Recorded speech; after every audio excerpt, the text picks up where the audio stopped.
అట్లాగా ఒక కుటుంబంలోంచి ఒక వ్యక్తి రాజకీయాల్లోకి వస్తే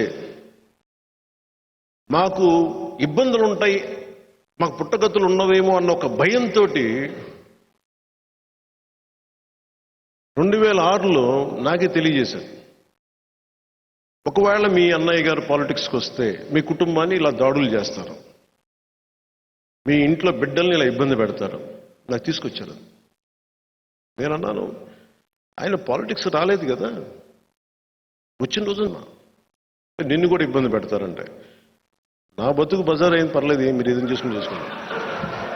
ఎందుకంటే సినిమాల్లోకి మన గాజువాక సభలో కూడా చెప్పాను, ఎప్పుడైతే జగదాంబ బస్ స్టాండ్లో మా డ్యాన్స్ చేయించారో ఆ రోజు నేను చచ్చిపోయాను. ఆ రోజు నాలో ఉన్న ఆ సిగ్గు మొత్తం చచ్చిపోయింది ఆ రోజు. ఇప్పుడు అందుకే నన్ను ఎవరు తిడతారో నాకేముండదు, ఆ రోజు చచ్చిపోయింది. వీళ్ళు తిడితే నాకెంత. సో నాకు అంటే నిజంగా 2006లో అలా చెప్పి వాళ్ళందరూ కూడా ఇప్పుడు పదవుల్లో ఉన్నారు. వాళ్ళందరూ ఆ మెసేజ్ తీసుకొచ్చిన నిజంగా చేస్తారా అనుకున్నా. ఆ రోజు నుంచి 2008 సమయంలో సంఘటనలు జరిగిపోయినాయి. నేను అందరికీ మొత్తుకుంటూ వచ్చాను, ఎదర్ పాలిటిక్స్ చేద్దాం లేదా వద్దు.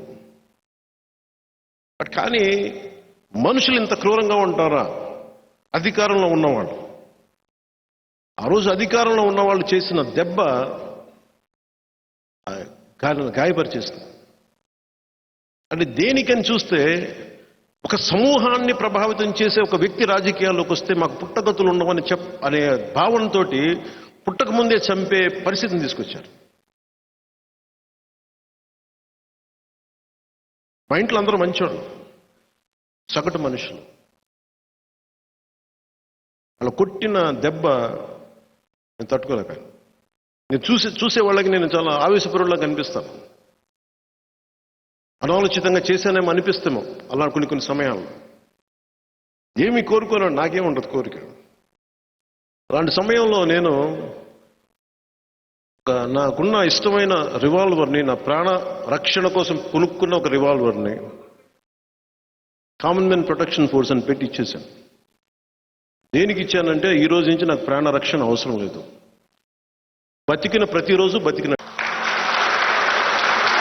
కానీ వాళ్ళు వ్యక్తుల సమూహం నాకు అనవసరం.